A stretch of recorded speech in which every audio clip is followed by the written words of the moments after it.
You're watching Community Conversations, a Concord TV production.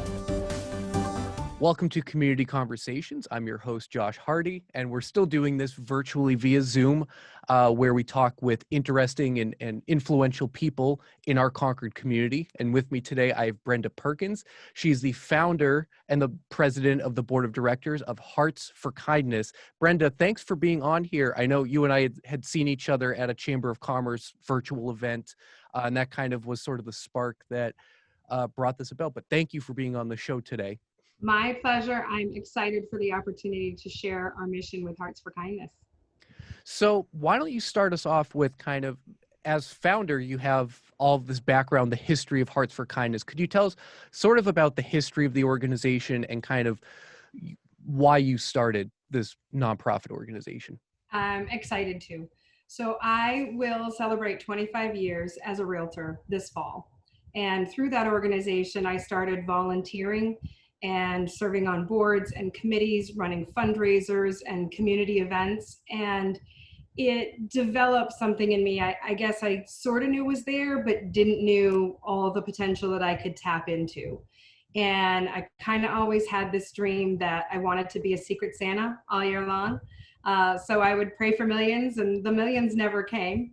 But the dream or the vision or the voice came to me that said, I'm not going to give you millions. You're doing it with nothing. Go make it happen. A year from that moment in my life, we opened our virtual doors and we immediately got off the ground. The one thing was, at first, I didn't know who I wanted to help. And then I decided I wanted to help everyone. It didn't need to be just kids or just families or just cancer or just education. It was for anything that anyone needs in our local communities that there's not enough money for. It's not just for those that have nothing, it's for those that are paycheck to paycheck. And that one thing goes wrong and there's no help because they don't qualify for the regular services, or we're the gap between the services.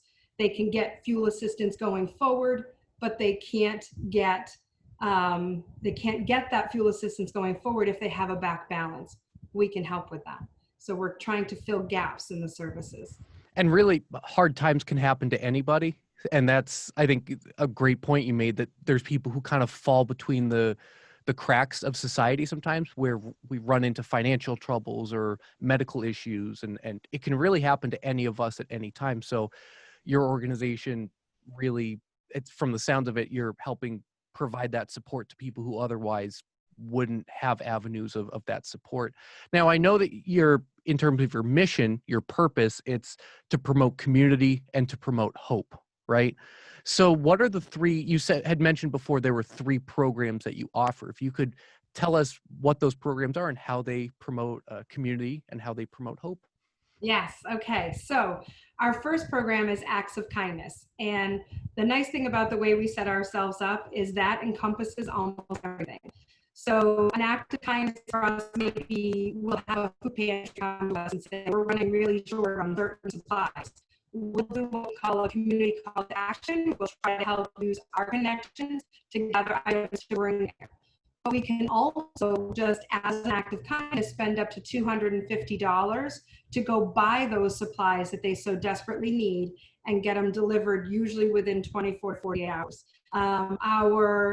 The acts of kindness can also be a family that, again, living paycheck to paycheck, and they don't have enough gas money. And then we did a lot of years in a row, we cut scarves out of fleece and donated them to resource centers and warming centers and recovery centers to try to help keep some of our local people warm. We did bags of Christmas for the homeless shelters. We put out a free craft multicultural festival, in Concord. So it's anything that's an act of kindness, from serving one person to serving an entire community. That's our first program. Then our second, and that's kind of the fun one. We really get to kind of have fun with that. Our second program is financial assistance, and that's when we can contribute up to $500 to help a family with that missing piece. We're not here to fix anyone. The most important thing I should state is that all of our programs are reliant on third-party requests. So you can't, if you're struggling, you can't just come to our website and sign up to try to receive funds. a pastor, a teacher, a guidance counselor, a principal, a doctor, a therapist. If they're working with Riverbend because they have children that have special needs, an IEP, any of those programs can apply to us for those funds. And again, it's up to $500. That does require a board. Again, we're trying to fill the gap. Like, Health and Human Services departments can help with things like rent and utilities, but they can't register a car. We had like someone who got into a car accident right before Christmas and couldn't shop for their kids. So we actually use that under our Acts of Kindness program. We'll spend $250, under $250 on family for Christmas, and call it just a special fundraiser. And it's for when there's situations that there's a greater need. So like we had one family that had two children that were both disabled significantly. Could not walk, talk, could not eat on their own. They had feeding tubes, they had trachs. The mother, bless her heart, does everything and anything, and she lives for these children. Her fear was that in the winter, the power could go out and some of their equipment would stop working.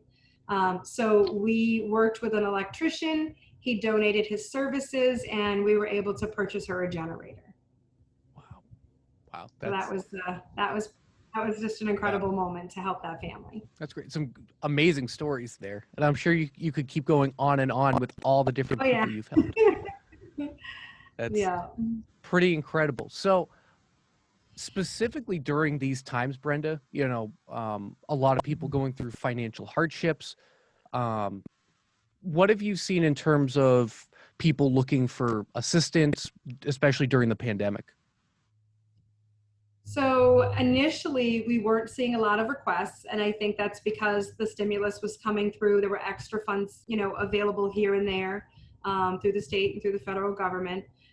We are starting to see more of that now. What we were seeing was extra money needed for all the extra meals at home. Now suddenly there's 3 or 4 people at home all day long when they're normally not being there and eating meals and entertaining children and trying to keep them busy and them focused on schoolwork. So initially we were seeing a lot of requests for grocery cards just to help get them through, a few extra weeks with food.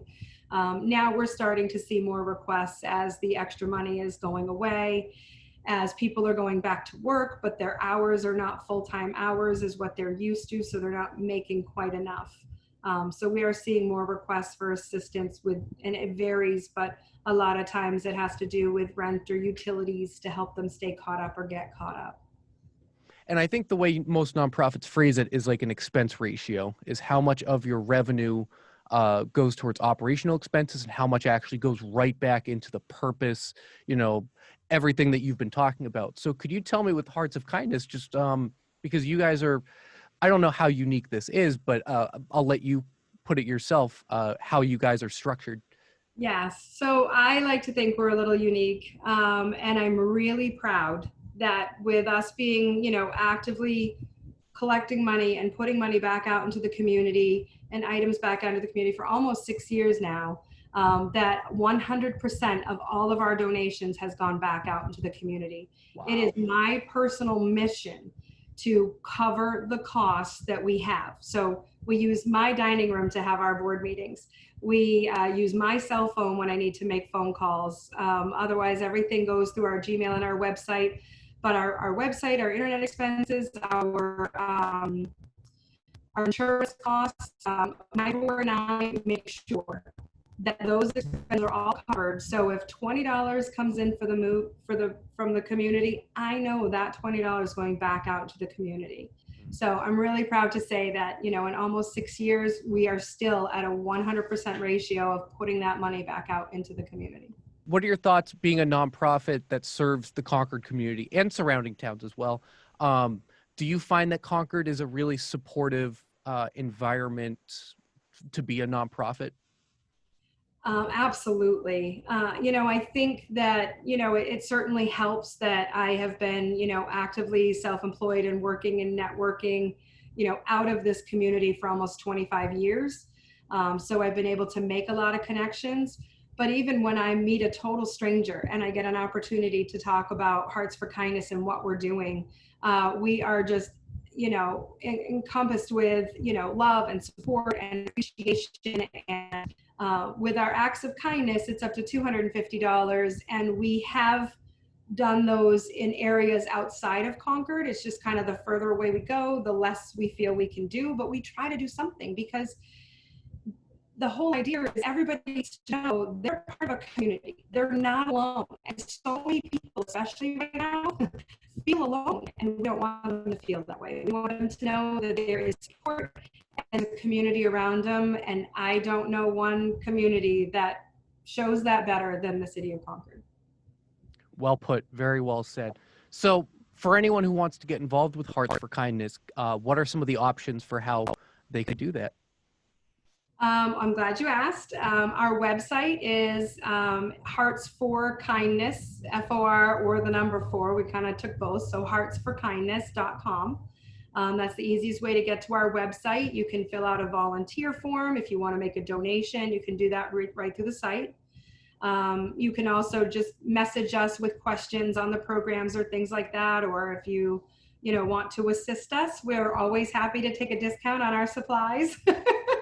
That could be a way a business could assist us as well in being able to spread the word of kindness. I think it's one of the most important words in our vocabulary today is kindness.